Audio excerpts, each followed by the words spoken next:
अमृत सरोवर, करोड़ों खर्च, धरातल पर सच्चाई कुछ और। कैथल जिले में 58 जोहड़ों पर खर्च हुए लगभग 34 करोड़।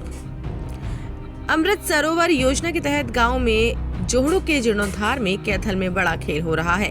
यहां जोहड़ों के सौंदर्यीकरण के नाम पर कथित तौर पर बड़े घोटाले को बड़े आराम से अंजाम दिया जा रहा है। कैथल जिले में 80 जोहड़ों के जीर्णोद्धार के लिए 83 करोड़ रुपए सैंक्शन हुए थे, जिसमें से 58 जोहड़ों पर 33 करोड़ रुपए खर्च भी हो चुके हैं। लेकिन बड़ा सवाल ग्रामीण दबी जुबान में करते नजर आ रहे हैं। कितनी बड़ी राशि खर्च होने के बावजूद जोहड़ों का फिर भी बुरा हाल है। हमने कैथल जिले के गाँव क्योडक, भैड़ी माजरा और भानुपुरा के जोड़ों का विजिट किया, जिसमें क्रमशः क्योडक के 3 जोड़ों पर लगभग 7.5 करोड़ रुपए, भैड़ी माजरा के 3 जोड़ों पर लगभग 1 करोड़ 35 लाख रुपए व भानपुरा गांव के 2 जोड़ों पर 1 करोड़ 87 लाख रुपए खर्च हुए हैं। करोड़ों खर्च होने के बावजूद हालात बद से बदतर मिले। इसमें ठेकेदार के साथ साथ किस अधिकारी या किस नेता का हाथ है, ये जांच के बाद ही पता चलेगा। लेकिन इतना तय है कि जोड़ों के लिए जो टेंडर छोड़े गए हैं, उनमें ग्राउंड पर संतोषजनक काम नहीं हुआ और बिल करोड़ों के बन रहे हैं। यदि मामले की निष्पक्ष जांच हो जाए तो इस घोटाले के तार बड़े बड़े मगरमच्छों तक पहुंच सकते हैं। इतना ही नहीं,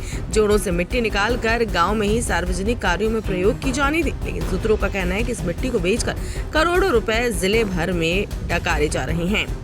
इस पूरे घालमेल में कौन अधिकारी जांच की जहमत उठाता है, ये देखने वाली बात होगी। आपके भी गांव में यदि ऐसा कोई काम चल रहा है तो आप भी उस पर नजर रख सकते हैं और पता करें कि आपके गांव में कितने रुपए का टेंडर जोहड़ के जीर्णोद्धार के लिए लगा है और लगभग कितने रुपए में कार्य किया जा रहा है। हम इस मुद्दे पर आगे भी आपको जानकारी देते रहेंगे। एक्सीएन पंचायती राज अंकुर गर्ग ने मामले को लेकर क्या कहा, सुनिए आप भी। मेरा नाम अंकुर गर्ग, मैं कैथल में कार्यकारी अभियंता पंचायती राज के पद पर हूँ। जी सर, जो अमृत सरोवर योजना है तो कैथल में कितने गांव के लिए है ये और क्या योजना है सर? ये अमृत सरोवर योजना कैथल के 80 गांवों के लिए थी सर, जिसमें से 58 गांवों में काम कंप्लीट हो चुका है, 7 गांवों में काम चल रहा है और 15 गांवों में काम स्टार्ट नहीं हुआ, क्योंकि वहाँ पे या तो पौंड का साइज़ कम होगा या नॉट फिजिबल कर दिए गए आज के दिन। ये अमृत सरोवर स्कीम है, हरियाणा सरकार की सबसे इम्पोर्टेंट स्कीम है, जिस पे मुख्यमंत्री साहब भी इस टाइम पूरा जोर दे रहे हैं। अभी गांव के जोड़ ओवरफ्लो ना हो और उसमें गंदा पानी ना आए। तो इसके लिए हमारा पंचायती राज विभाग पौंड अथॉरिटी के थ्रू काम करता है। इसका सभी पौंड का सर्वे पौंड अथॉरिटी द्वारा करवाया गया है। उनके द्वारा भेजी हुई ड्राइंग हमारे पास आती है जी। ये 4 फेज़ का प्रोजेक्ट है, फेज़ 1, फेज़ 2, फेज़ 3, फेज़ 4।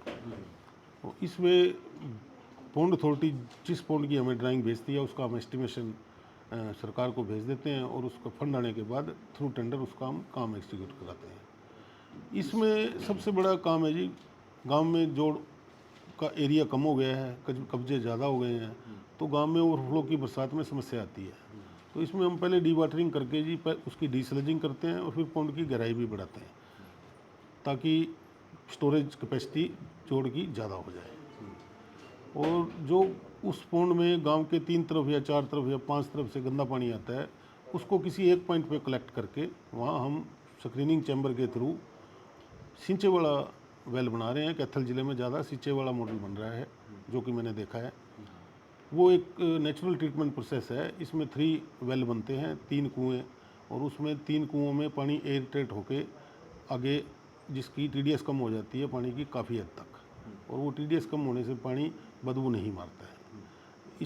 ये हमारी अमृत सरोवर की योजना है जी। इसमें धीरे धीरे अमेंड होता गया, फिर इसमें फेंसिंग वायर भी करके, ताकि कोई इसमें जान माल का नुकसान ना हो, क्योंकि पौंड की गहराई ज़्यादा हो जाती है खोदने के बाद। इसके चारों तरफ घूमने के लिए IPB रास्ता भी बनाया गया है। इसके अलावा सोलर लाइट्स लगाई गई हैं, ताकि रात को वहाँ कोई परेशानी ना हो, और बैठने के लिए बेंचेस भी लगाए गए हैं। तो ये हमारी अमृत सरोवर प्लस योजना बन जाती है जी, और ये बड़ी महत्वपूर्ण योजना है।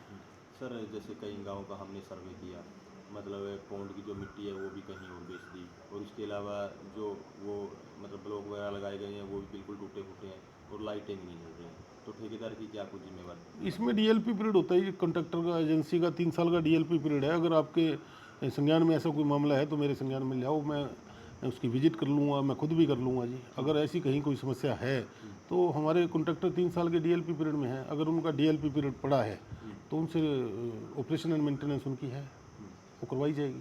तो जो मिट्टी वगैरह है वहीं लगानी होती है या बेच मिट्टी देखो ऐसा है सर, अब किसी पॉन्ड को ज़्यादा खोदना पड़ गया तो बर्म तो हमने, हमारा बेसिक एम क्या है, पॉन्ड की कैपेसिटी बढ़ाना, स्टोरेज कैपेसिटी बढ़ाना। बर्म हमें चाहिए, 1-2 का स्लोप हम देते हैं बर्म बनाने के लिए। उसके अलावा अगर मिट्टी सरप्लस हो जाती है तो वो हमने सरकारी जगह पे ही डालनी है, हम बेच नहीं सकते मिट्टी को। उसका बेचने का एक प्रोसेस है, उसके लिए अगर कहीं बेचने की ज़रूरी है, कहीं हमारे पास गवर्नमेंट की लैंड अवेलेबल नहीं है, तो थ्रू हेडक्वार्टर हमें वो केस भेजना पड़ता है, वो रेट निर्धारित होते हैं, वो रेट निर्धारित होने के बाद उसके बाद का प्रोसेस है। लेकिन वो अभी तक हमने कहीं भी नहीं किया है, ना ही हमने कोई मिट्टी बेचने का काम किया है। कैथल ज़िले का मैं अभी नया आया हूँ, मुझे इतना पता नहीं है ज्ञान, लेकिन ऐसा हमारी स्कीम में नहीं है। We can not sell the earth. Sir जैसे इसका बजट बता सकते हो, जैसे क्योड़ा गांव, भानपुरा और भैणी माता 3-4 मेरे पास लिस्ट अवेलेबल है, मैं आपको लिस्ट अवेल करा दूंगा सारी। मेरे पास लिस्ट अवेलेबल है, हर पॉइंट की अलग अलग सेंक्शन है, हर चीज़ की अलग अलग सेंक्शन है, एडमिनिस्ट्रेटिव अप्रूवल है सरकार द्वारा दी हुई, उसमें एक्सपेंडिचर भी है।